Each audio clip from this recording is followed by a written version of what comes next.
How's it going, everybody? The Siri here, and we are here to discuss the Ultimate 32 Cosmic Crucible tournament that's going to be going on for the next 5 days. So this video is going to be released. That's going to give you guys 24 hours to kind of set your defenses up based on when I'm going to release this video. And I know some people were a little disappointed as far as seeing what the rewards were. Cosmic Crucible, though, really isn't about the rewards. If we go in game and take a look at the ranking system, really the ideal thing that I'm personally looking at are these Dark Diamond credits. So if I can stay in the top 100, I'd get a new frame. I'd end up getting 1867 Dark Diamond credits, which is going to put me close to about 17,000. I'm actually saving these for whenever Old Man Logan or Shadow King or whoever the next Dark Promotion credit's going to be that's going to go to the diamonds. I'm hoping it's going to be Captain Britain. I would love to get him up to 3 diamonds. That's kind of what I'm ideally saving for. The rest of the credits really aren't anything. And when we play Cosmic Crucible, we play because we enjoy the game mode. At least the people that's kind of in my Discord, the community that I'm trying to create on the Discord that kind of follow me on Twitch. I'm very passionate about Cosmic Crucible. It's one of my favorite game modes in here, and I love it. Even though not all of the room rules are the best. What we're going to do today is we're going to end up going and taking a look at each of the defenses that I have set in the room. And I'm going to give my explanation for what I'm thinking about that. So let's go ahead and take a look at stage number 1. For stage 1, this one here is going to be the Kahori Mephisto room. After that, it's basically whatever 3 friends you want to be in here. And the reason for that is the room rules in here are broken for Kahori. If we end up taking a look at this on defense and offense, all characters, specials cost 4 more. We don't care about that. Ultimate abilities cost 4 less ability energy. So as you know, Kahori's ultimate basically has a 6 ability cooldown. This drops it down to 2. So she's going to be ulting every other turn. And she starts with 200 ability energy. And it's basically going to be ult basic, and as she's ulting, that's going to start speeding up Shadow King in here. Mephisto is in here basically to make it to where you can't really use your Immortal X-Men. You're going to have to double stack it and try to get ahead of this team, which is going to be very, very difficult. For the supporting cast I end up putting in here was Shadow King, so every time there's the ult, he's going to do a ping. Beatrice in here to get the vulnerables out on the field. That way Kahori has somebody to beat into and get those triple taps. And then Ms. Marvel Classic is in here just in case, that added protection to have it to where she gets a taunt up and you have to basically start hitting into her. That's basically her job in here. There are some other options that could be interesting. One of those could end up being Lady Deathstrike having to keep doing the ult for the bouncing around. You can throw your Annihilators in here with Kahori and Mephisto.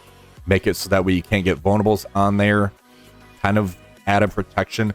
That definitely could be another option for you. If we scroll down the list, have it to where Falcon basically ults every single turn. He's not going to special because he has a 3 or 4 turn ultimate. Makes it to where every single turn he's going to ult and just barrage the other side of the field. So there are definitely interesting character choices in here. However, it's the Kahori Mephisto show.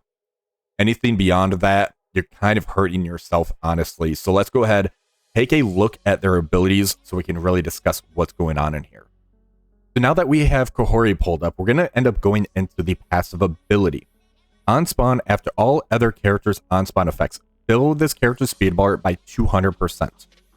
This is the important move because now she's going to end up jumping over to the ultimate ability. And as you see, this is a 2-6 ability. So it's going to become a 2-2 ability. So she's going to have that 200% turn meter. She's going to ult turn 1, putting her back at the 200%. She's going to basic, go back to ultimate, back to basic, back to ultimate. It's just going to keep doing that rebounding effect. And it's going to be devastating because of how many turns she's going to end up getting. It's going to be a never-ending loop. And the more important thing about this is if we end up pulling up Shadow King. So let's go ahead and do that next. Now that we have Shadow King here, we're going to pull up his passive ability. And this block of text right here where it says, when this character or an Astro ally has possessed at the end of that character's turn, or when any non-summoned ally uses their ultimate ability. If we scroll down a little bit, fill the possessed character's speed bar by 15%. So as Kahori is doing the ultimate basic, every time there's an ultimate, Shadow King's going to get his ultimate ability basically pulled off. So his ultimate is a 6-turn ability as well. It's going to end up going as well, where it's a 2 ability at the start. He's eventually going to get to where he can do the ultimate. It's going to do a nasty AoE damage effect of 550% damage, clear all negative effects. It's going to be a very devastating combo. Having Shadow King and Kahori in there, the reason I have Mephisto in there is if we end up pulling up him, we're going to end up taking a look at his battlefield effect. So if we end up going down to here, apply the battlefield effect mark of Mephisto, and here it is. On any turn, barrier all allies for 5% that character's max health, so they're going to be getting barrier. They're going to get a 50% drain and armor boost as well. So as Kahori and Shadow King are doing their pings and Kahori's just going off, they're going to be getting drain applied to them as well. They can't get trauma. Allies that have the speed bar, allies can have their speed bars reduced, and it can't basically be removed. So having it to where we have this nasty combination team of Kahori with the 200% turn meter. She's going to ult, put her at to 300, back to 200, basic, ultimate again, and she's going to kind of stay there for a bit. As that's happening, Shadow King's doing his pings. He's eventually going to get his turn in there. I don't really see many characters or teams that can really take this out. So this is going to be my main turtle team that's in there. Having Spider-Man Pavitra make it to where he has the on-spawn plus 2 vulnerables. So Kahori is going to be that striker. So she's going to do the damage into those vulnerable targets. It's going to really delete them a whole lot faster. So that is my that is my room 1 team. So without further ado, let's go ahead and jump over to team 2. So team 2 really isn't anything too sexy. It's just going to be the superior 6 team. And the main reason is because the room rules in here, they're not exciting. They don't really entice me to really try to take advantage of these room rules. Immortal X-Men would take this out anyways. And I'm really trying to make it to where my stage 1 and stage 3 are my brick house defenses. And if they want to use the Immortal X-Men here and not try to use it in stage 1 or 3, that's perfectly fine for me. If they want to try and use the Undying with Apocalypse Doom combo, that means they can't use their Apocalypse in stage 3, which is going to be a staple for that room. So this one here is more of a bait room, if you will, to try to get you to use that Immortal X-Men. I'm saying, hit me with your Immortal X-Men. I'm going to take that team away from you, and you're going to have to use your other tools, and hopefully you didn't go too hard on your defense. So let's go ahead and move over to stage 3 to see what we have over there. So stage 3 is going to be very, very difficult to pick out. This is the Night Stalkers with Odin. As you see, I have Odin and Man-Thing both as a fortifier that is very intentional. If we end up taking a look at the room rules, on defense and offense, you're going to get a plus 50% to your max barrier. Your max barrier is typically 50%. Or 30%, sorry. Your max barrier is typically 30%. Plus 30% is going to make it up to an 80% max barrier.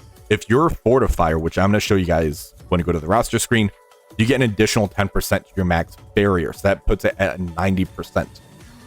Now, on spawn, barrier for 100% of that character's max health. So basically, if you have fortifier on you, you're going to have an extra 90% of your health is going towards your barrier. Other characters are going to have an 80% barrier attached to them. Now you're also going to get 100% extra damage. So Odin having it to where his battlefield goes off, the battlefield effect, that's going to be an extra 100% damage. Agatha doing the pings, an extra 100% damage. Oath doing those pings into the exposed target, 100% extra damage. Blade who hits like a truck, 100% extra damage. This is going to be very interesting to see how this ends up playing out. And if you do start killing them off, on ally death, bury yourself for 100% that character's max health. If Man-Thing ends up getting killed off first, all of his health is going to go into the barrier of the other characters on here. Now, the big thing is Night Stalkers have drain mechanics built into them. So they're going to have a lot of sustainability, plus Odin kind of popping off those battlefield effects of the Gungar or whatever it's called. It's going to be pretty nasty to try to get through this. And the reason you're probably asking is like, well, why don't you have Illuminati in here? Let's go ahead. We're going to jump over to the roster screen and we're going to discuss this. All right, so now that we have Odin pulled up, we're going to end up going over to the ISO selection. And if we end up scrolling down here under the fortifier portion of it, you see that they actually have a 40% drain if they have the purple 3 fortifier. Also, you get that 10% max barrier, so that makes it to where you can have that 90% cap on whatever your barrier is going to be in that stage 3. Another big important thing about having Odin in stage 3 is his ultimate does clear all barrier on all enemies. So he does have a way to take that barrier off of the opponents as they're punching into that room, on top of all the damage and drain. I think this is going to be a room where there's going to be a few timeout issues because of that barrier keep popping up, coming into play, unless you have a lot of characters that can clear barrier in there, which is why I say Apocalypse is going to kind of be a key in there, where you can ult turn 1, clear the barrier, try to Falcon Punch and get rid of somebody in there, if you can be fast enough to get through that. Now, if we end up taking a look at the other characters I had in here, Agatha, if we end up scrolling down to the bottom, she has that 25% drain for the Night Stalker allies. Blade also has an additional barrier or drain effect of 30%. So there's going to be a 55% drain on the Night Stalkers, 40% drain on Odin. Then there's going to be that extra drain from what Man-Thing ends up hitting somebody because of the barrier that he has as well. So it's going to be a very tricky room to try to get through them.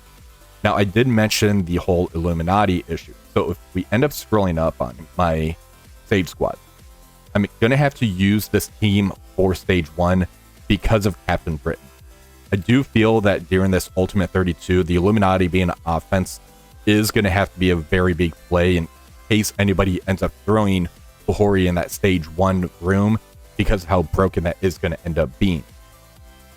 For Captain Britain's passive, because this is going to be the important thing on here, is at the bottom portion, I believe, the speed of this character in each Illuminati can only be reduced by slow. In Crucible, speed bar cannot be filled or reduced by any characters for themselves, allies, or enemies.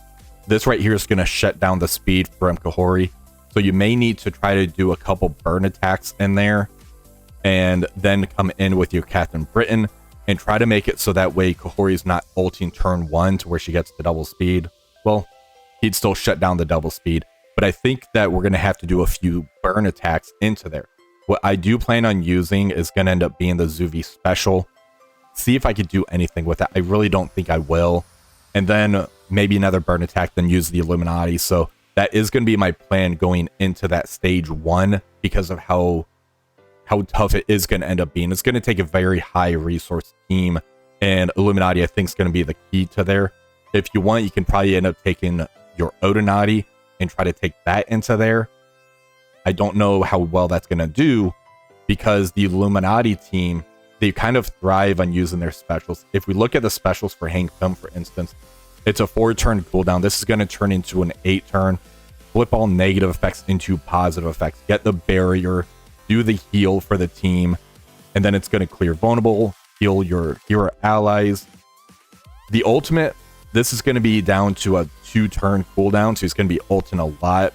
And this move right here is going to get the trauma on the enemies, but because of Mephisto, you can't apply trauma when there's the battlefield effect. So if you don't do any burn attacks and you try to go in with that Illuminati team, it's going to have issues for a little bit.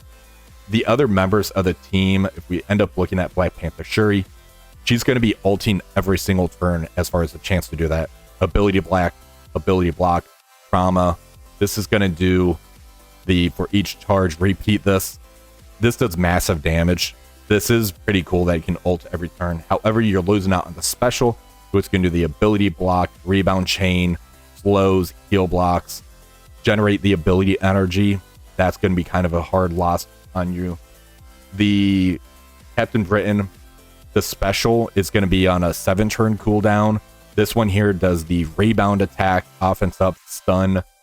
You are going to be able to do the ultimate every other turn, This is going to get you a stun, trauma, disrupt. So they have some utility by using their ultimate abilities. However, losing out on those specials is a pretty big hit. So I do think you're still going to need a burn and do some proper sacking in that stage 1.